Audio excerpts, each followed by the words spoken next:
So how will this one be different to the last one? The last hunger strike was flawed. It became emotional. The 7 men started at the same time, and at the end they were all weak and they couldn't let the weakest man die. And that left us susceptible to being conned by the Brits, and that's exactly what we were. Conned. This time out, the men will start consecutive weeks apart. Someone dies, they'll be replaced. There's 175 men who put their name forward. Oh, for Christ's sake. We're making the announcement today. So, what makes this protest different is that you're set to die, Bobby, is that right? I know it may come to that. You start a hunger strike to protest for what you believe. You don't start already determined that you will die. Am I not understanding something here? It's in their hands. The writing is clear. The message is clear. They're seeing our determination. Oh, so, it'll take a couple of deaths, do you reckon? Maybe 5 or 6, but, oh, I sure there's 175 years. It won't come to that. All right. No, the Brits will probably buckle at, say, 20 or so. But what should you care? Because you're dead already, right?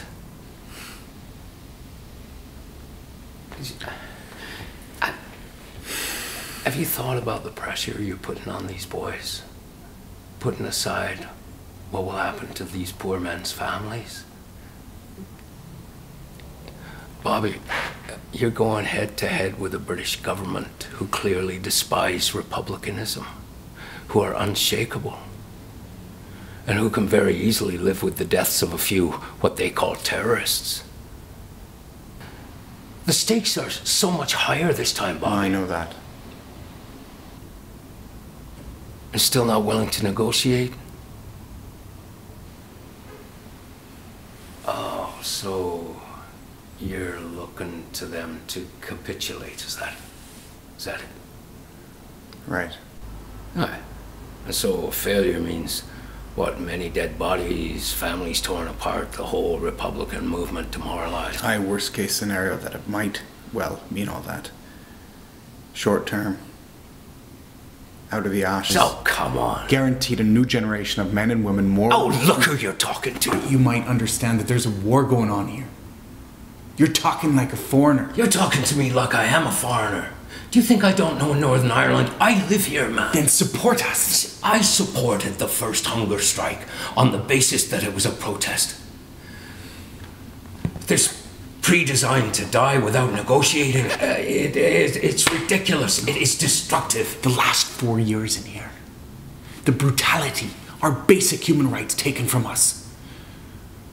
This all has to come to an end. Through talking. So we take their offer, we put their clothes on, and the last 4 years and then nothing? We can do that. Or we can behave like the army that we proclaim to be and lay down our lives for our comrades. Is there not even a small part of you underneath this cold miscalculation that holds out any hope for a breakthrough, that can see themselves negotiating again? That won't happen. All right, forget about that. Bobby, I have to ask you. Is it your intent to just purely commit suicide here?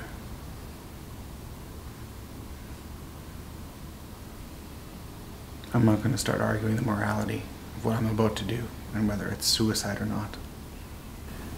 Do you expect me to get ecumenical with a priest? For one, you call it suicide, but I call it murder. And that's just another wee difference between you and me. We're both Republican, both Catholic men. But while you were poaching salmon in lovely Kilree, we were being burnt out of our home in Rathcore. Right. Right. Similar in many ways, Tom. But life and experience has shaped our beliefs differently. Do you understand? Yeah, I understand. I understand. Right. And I have my beliefs. And in their simplicity, that is the most powerful thing.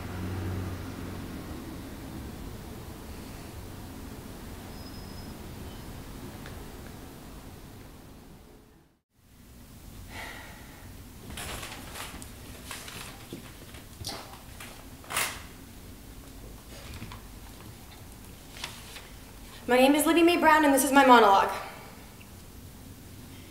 Oh, there's a bed right here, and windows, and this is the hospital. The door is through here, and this is the hallway, and this is the chair that I sit in. So,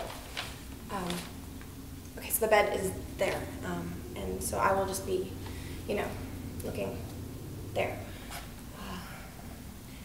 My stuff.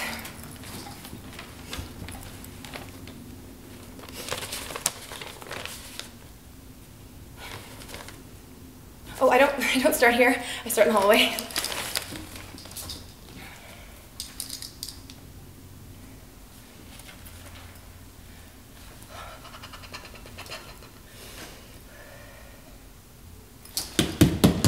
Billy? It's Susan. I was going through my trunk of souvenirs and I found this doll. The doll we used to play with before the war. Before you went insane. And you were sitting on that quilt that had one time kept us warm, and it was so worn, Billy. And it smelled of mothballs, which brought back all those memories of all those times that we spent in the attic. Locked up. With Muffin. And you told us that Mother was wrong and we were right, didn't you, Muffin? And I took care of you and Billy. Oh, but Billy was much more trouble than you, wasn't he, Muffin? Especially when he got to be bigger than Susan, than me. And he made her do things that she did not want to do. Things that made her sick. Well, who's lying in bed in an insane asylum, hooked up to a life support system? And who's wearing fine jewels and expensive clothes? And whose husband accidentally just died recently and left me all his money? Oh, there's a plug here that hooks into the wall where he's breathing and stuff. It's kind of important. I'm just gonna take it back.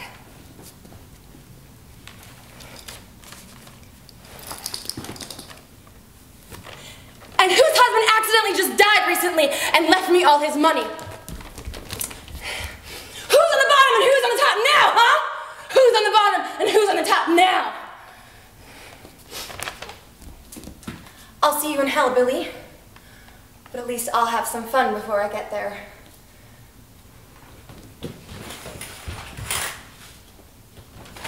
Scene.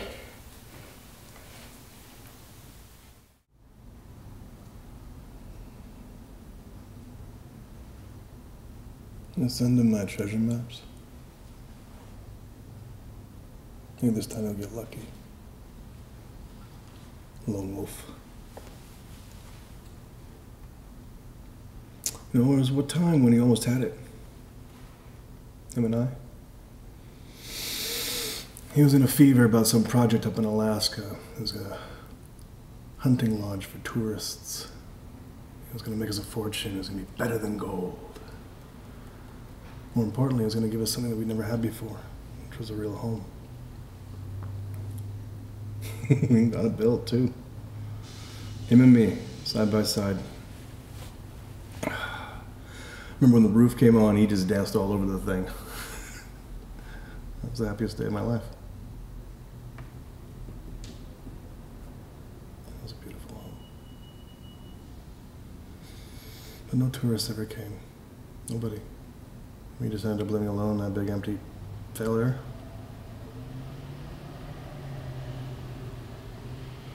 Until he seemed to get sick of me. I think I was eating a biscuit and he started yelling at me. You selfish, greedy bastard. And he was yelling and he was yelling and he was yelling, and then I couldn't take it anymore, so I stood up and I grabbed his throat and I couldn't stop myself. And then he tore free and he got a gun. And he said, "Look at me, boy. Look at me. This is the last living face you're ever going to see." And then he pulled the trigger. Gun wasn't loaded. And he started to cry. And he bawled like a kid. I went for a walk. When I came back, the house was dark. Doors were locked. And all my stuff was piled in the snow. Just threw it there. Turned around, never looked back.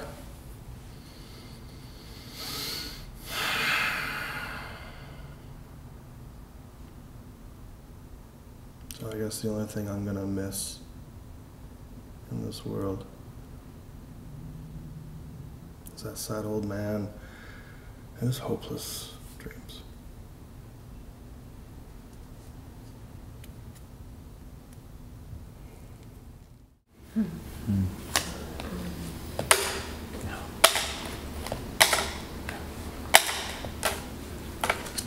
Courtyard Marriott card?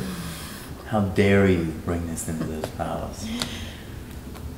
Homestead Suites offers equal value and better food, but the Marriott gives out warm cookies at check-in. Oh, they got you with the cookies?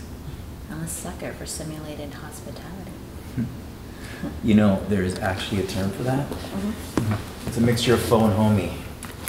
It's foamy. Oh. Oh my God.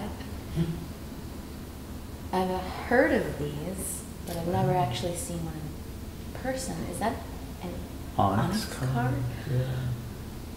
I was pretty excited the day that puppy showed up. I'll see. Mm-hmm. I put up pretty pedestrian numbers. 60,000 a year domestic. That's not bad. Don't patronize me. What's your total? I hardly know you. Show some hubris. Impress me. I bet it's huge. You have no idea. Come on. Let's just say that I have a number in mind, and I haven't quite reached it yet.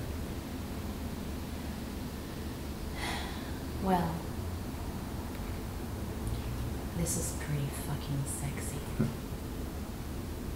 Well, I hope this doesn't cheapen our relationship. We're two people who get turned on by elite status. I think cheap is our starting ground. There's nothing cheap about loyalty.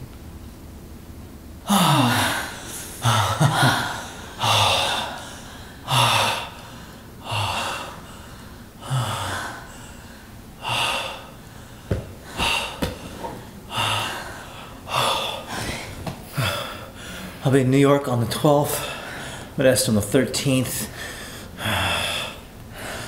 Oklahoma City on the 15th. Anything southwest? I'm swinging through Arizona and New Mexico on the week of the 16th. No, Florida on the 20th. Miami? Fort Lauderdale. That's nothing. 40 minutes.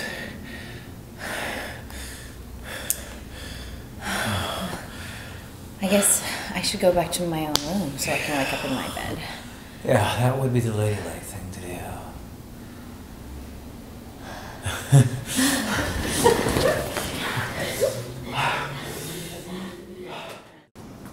Hi, Kitty. Hi, am I interrupting? Of course not. Come in. Is everything all right? Why, sure. Sit down. I've got coffee on. Would you like some? Please. Oh, look. You made a cake. No, it didn't work. I thought it was going to work. Thought it would work better than that. Honestly, Laura, I don't know what you find so difficult. I don't either. Anyone can make a cake. I know. Everyone can. It's so ridiculously easy. I bet you didn't grease the pan. I greased the pan. All right. But you have other virtues, and Dan loves you so much, you won't even notice. Whatever you do, he's gonna think it's wonderful. Well, it's true. Does Ray have a birthday? Sure he does. When is it? September. We go to the country club. We always go to the country club. We drink martinis and spend the day with 50 people. Ray has a lot of friends. He does. You both have a lot of friends. You're good at it.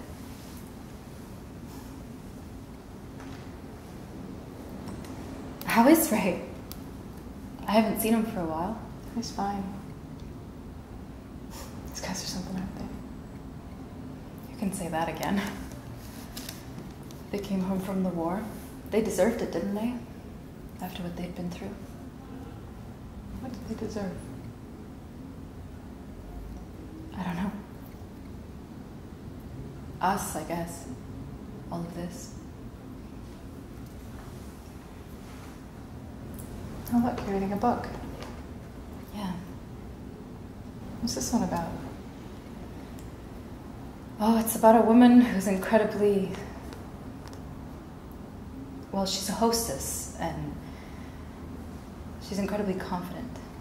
And she's going to throw a party, and maybe because she's confident, everyone thinks she's fine, but she isn't. So, Wow. what is it? Is something wrong, Kitty? I have to go to the hospital for a couple of days. Kitty, There's a growth in my uterus, and they're just going to go in and take a look. when? This afternoon. And I need you to feed the dog. Of course. Is that what you came to ask? What did the doctor say, exactly? It's probably been the trouble we're having about getting pregnant. The thing is, well, you know, I'm really happy with Ray. But now that it turns out that there's a reason that I can't conceive. Laura, you're lucky. I don't think you're fully a woman until you've been a mother. The joke is I've always gotten everything that I've wanted. I've been able to do everything. I mean, I can do anything. Except the one thing that I wanted. Yes. That's all. Well, at least now they'll be able to deal with it. That's it. That's what they're doing. That's right. I'm not worried. What would be the point of worrying? No. It's not in your hands. No, it's not. It's in the hands of some physician I've never met. Kitty. Some surgeon who probably drinks more martinis than Ray and no doubt goes and takes a 6-iron to the green, whatever that may mean. I mean, of course I'm worried about Ray. Come here.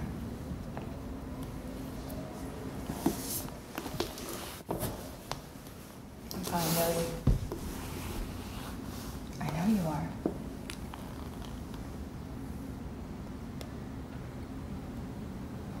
If anything, I'm more worried about Ray. He's not good with this sort of stuff. Forget about Ray for a minute. Just forget about Ray.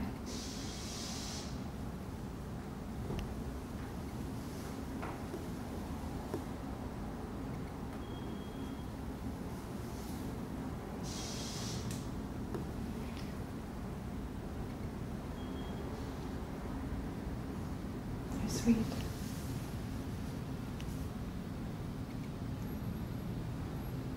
You know the routine, right? It's half a can in the evening, take water every now and then, and Ray will feed him in the morning. Kitty. You didn't mind?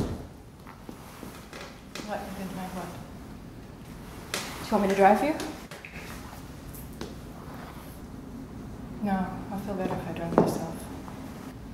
Kitty. gonna be okay. Of course it is.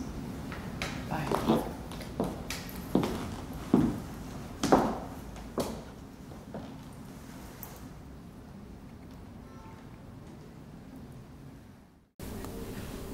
Oh, Kathy.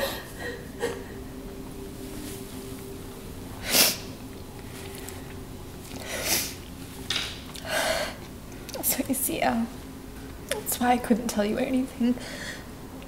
Anything at all. Oh, you poor sweet kid. In a million years, I never would have imagined. Not Frank. I suppose divorce is the only option, if only to keep her as far away from the children as possible. I think that's been the hardest part. Our entire lives just shut in the dark. Endless secrecy. Are there savings? Nothing much to speak of. Certainly not with Frank's job on the line. Well, honey, you know, if you need anything at all, we're here for you. Thanks, Al. I mean it. Anything, all right? Thank you. Thank you for always having been. I mean,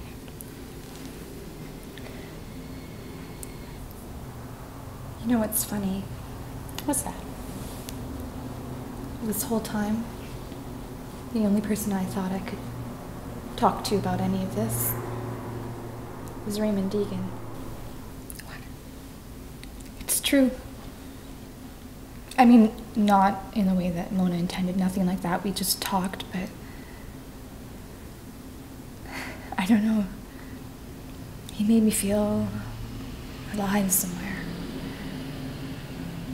I know it's ridiculous, it's mad, but I think of him. And I think what he must be doing and what he's thinking I do.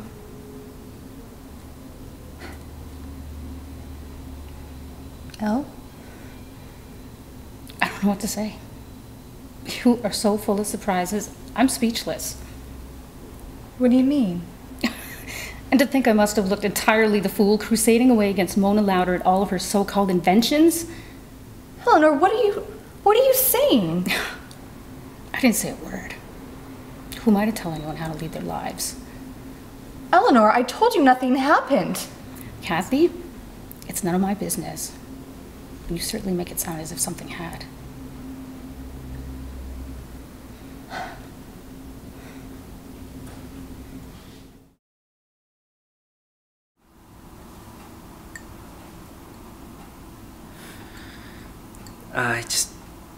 I feel like I should tell you.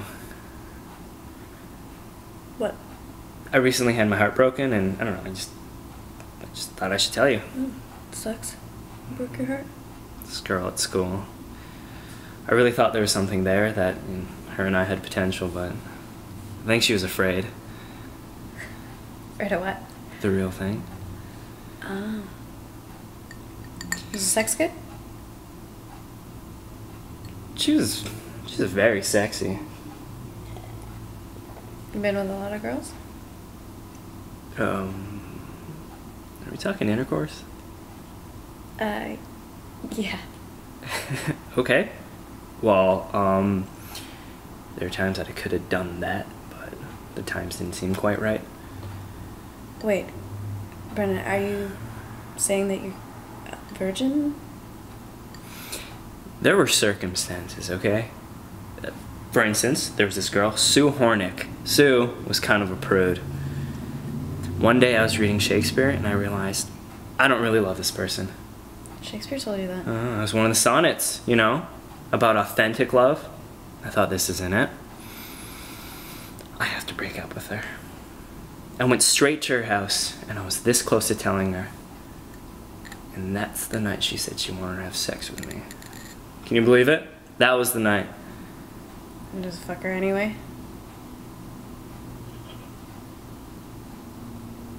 No. What about you? And intercourse? Can you stop using the term intercourse? You sound like my phys ed teacher, Mr. Pincus. My first was in high school. I saw some guys in university. Were you in love with any of them? Oh no, they're all dicks. Dicks. Gotcha.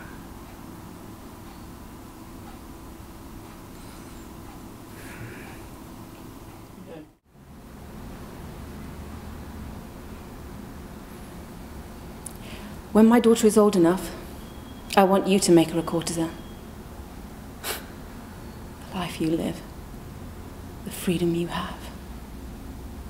Would you deny her the same choice? Do you know what my daughter's nurse told her this morning?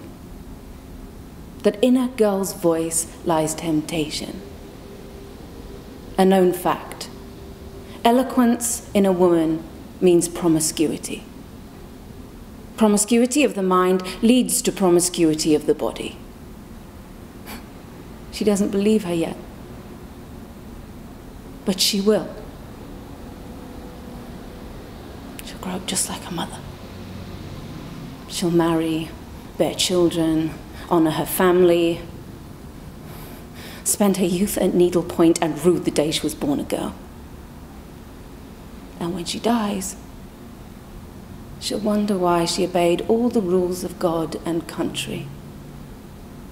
Because no biblical hell could ever be worse than this state of perpetual inconsequence.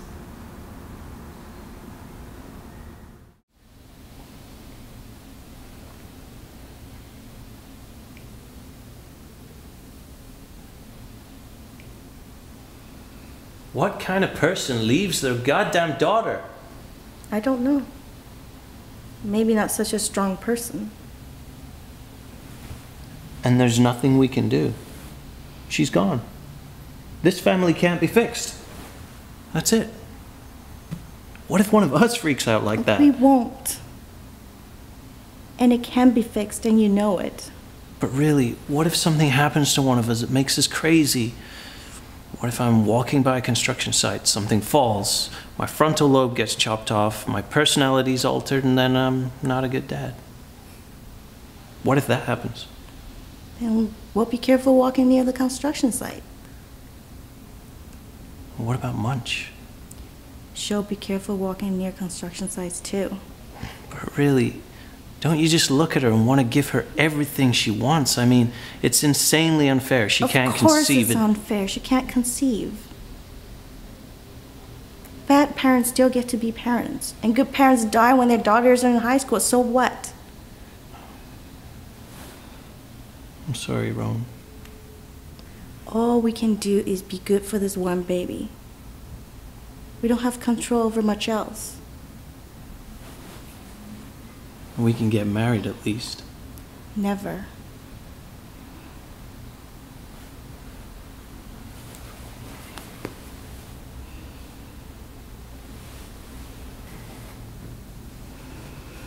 But I'll never leave you. Yeah. I promise. Okay.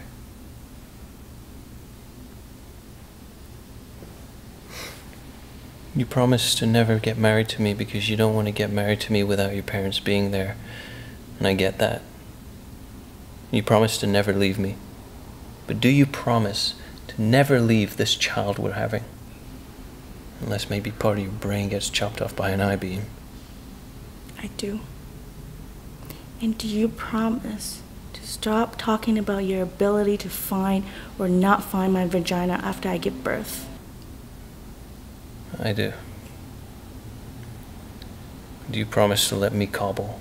Carve.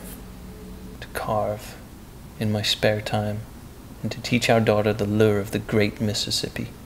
I do. And do you promise to never try to make art out of my placenta? Yeah, I do. Do you promise to let our daughter be fat or skinny or whatever weight she wants, because we want our daughter to be happy no matter what?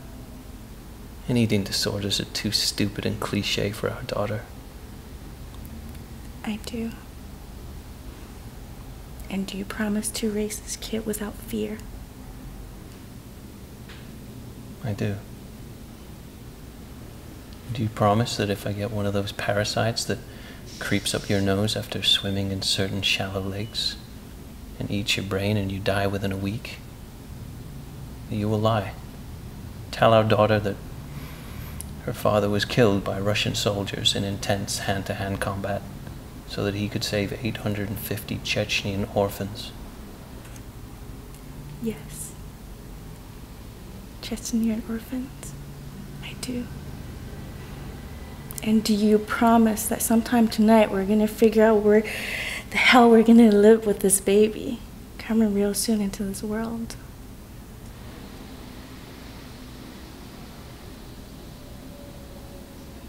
I do.